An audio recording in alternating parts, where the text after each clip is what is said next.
Have you ever just wanted to run away? Like you want to just jump in the car, drive west, and just keep going because you are done with this place. I get it. I've been there. And what's funny is when you get to that place, a lot of times just going on a short vacation and then coming back makes you feel like everything's going to be all right again. It's funny, we live in a world where so many people are stressed because they've got too much to do, right? And that's what we always think of. But I think another part of it is many people are stressed because they don't know how to set things down up here. It's like, think of like curling a dumbbell at the gym, let's say. You've got a 30-pound dumbbell and you're curling it. And, that can be tough. But what's worse is even if the dumbbell's lighter, like 20 pounds, and you just hold it in an isometric all day, you're going to be exhausted. You're going to be absolutely wiped out because your body is constantly under tension. What breaks down a muscle? Time under tension.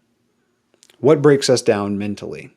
Time under tension. We need to learn how to release tension and not wait until a vacation once a year to do it. So today, I'm going to teach you how to take mental vacations each and every day to learn how to disengage and take that tension and release it. You don't have to just do it once a year. You can do it pretty often. We're going to talk about that today on the show.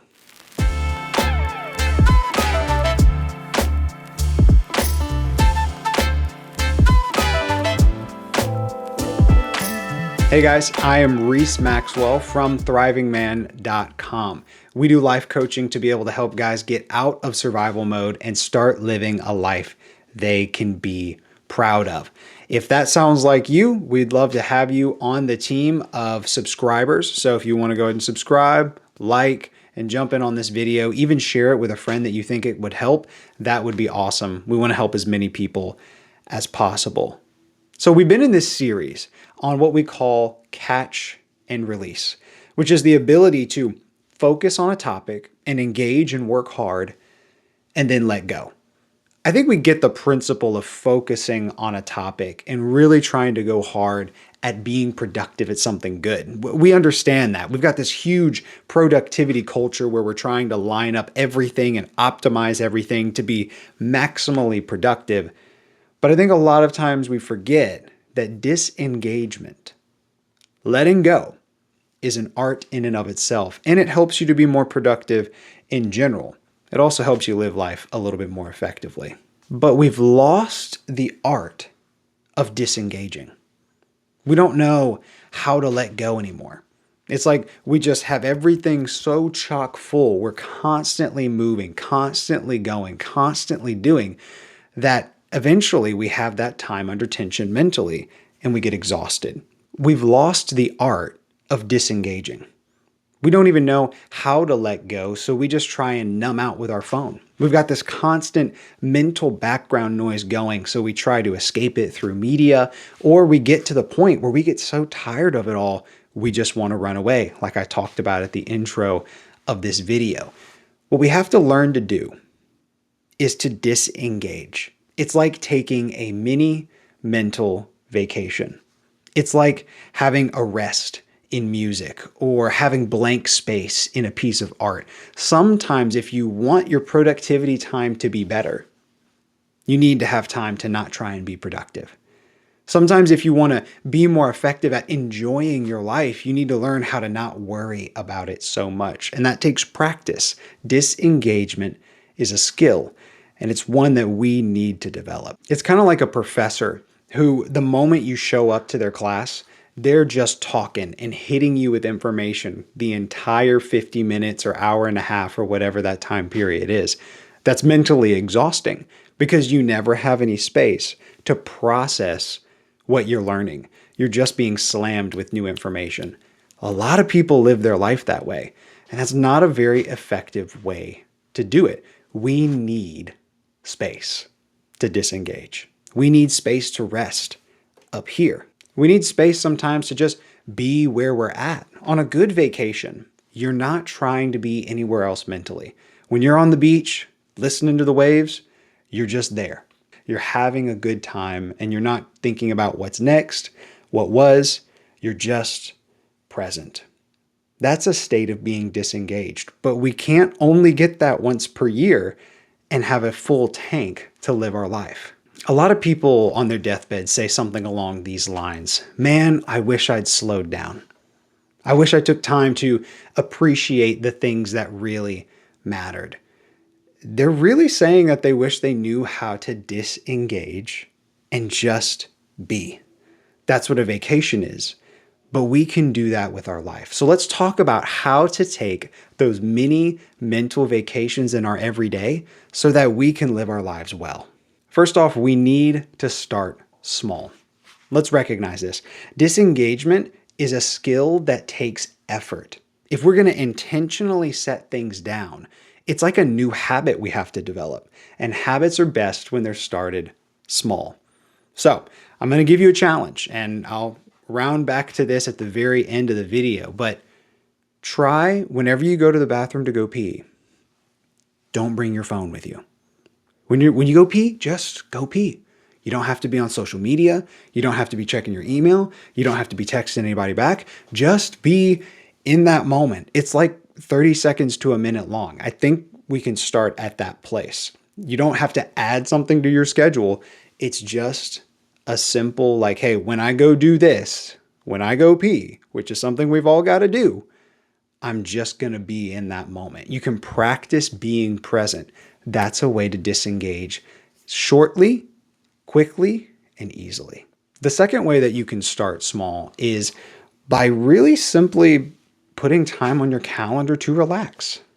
That's it. If you are freaking busy, just set 15 minutes to chill, maybe in the evening, or set a 15-minute timer and say, all right, for these 15 minutes, I'm going to let go of it all and just hang out as if I was on the beach in Florida.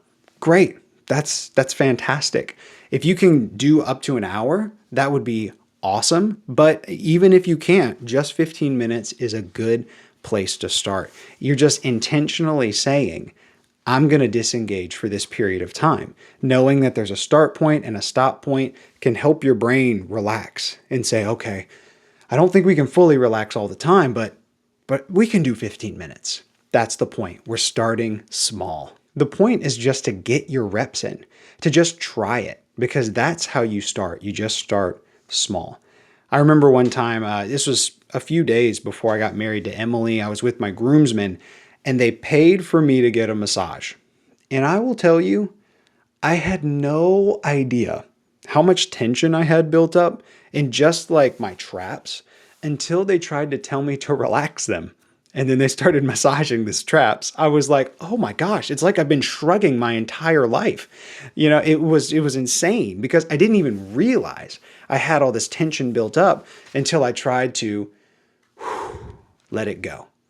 Disengagement is the same thing. You may not realize how much is going on up here until you try to let it go. You're just getting those reps in time after time, trying to release that tension. Now, I'm not saying here that in times of disengagement, you have to be in like this perfect meditative state where you're not thinking about anything and you're just staring at a wall. No. That's not what I'm telling you to do. What I'm saying is we're simply going to activities that are slower and I guess you would say recreational. They recreate you. They refill your tank, and you're not doing it with an agenda. You're doing it for enjoyment. You're giving your brain time to just brain. Sometimes, have you ever tried to go to sleep and then like the moment you lay down, everything that you didn't think of hit you that day? We were talking about this in our Vanguard group, and one of the guys brought up a great point. He said, because you don't have blank space during the day for your brain to do that, the first blank space you're getting is when you're going to bed. And so your brain's trying to process all the stuff that's been going through your head. Disengagement is time for your brain to process what has happened and prepare for what will happen in the future. that time of rest is just as important as it is at the gym, where you've been under tension and you rest so it can recover a little bit for the next set of reps. So you're like, Reese, okay, I get it. I'm supposed to start trying to do this, but what do I do during these blank spaces? I'm not just supposed to stare at a wall from what you said, but what are these kind of activities you're talking about? Well, here's a great place to start. Pick some of the classics. There are things that humans have been doing as enjoyment, recreation, and rest for thousands of years that are surefire ways to enjoy your life. Satisfying activities like going on a walk, going and being in nature, hiking. That could be spending time with your family. It could be having a game night with your friends or having friends over for dinner. It could be a hobby. Like you can actually have just a hobby, a thing that you just do for fun. You're not trying to be the best at it in the world. You're not doing it to build a side hustle. You're doing the activity just for fun. We had a guy in our Vanguard who actually, he paints minis, and we've got a couple guys in our Vanguard that do D&D. I think part of the reason that D&D, that's Dungeons and Dragons for those who don't know, I think part of the reason that has expanded so much in our world today is people are starting to recognize, like, I need to have time to hang out with the guys and just do stuff for fun. That's disengagement. Maybe you do stuff like that already. Awesome. Well, now you can recognize that you're taking a mini mental vacation. It's good for you to do that. It's good for you to start small if you're not doing that, because disengagement is a skill that gets better with practice. If you are not used to purposely taking time to just have recreation, if you're not used to taking time to mentally let go, except when you're on vacation, there's probably going to be a bit of a learning curve. Maybe the first time you want to go hang out and chill, you're thinking about 37 other things.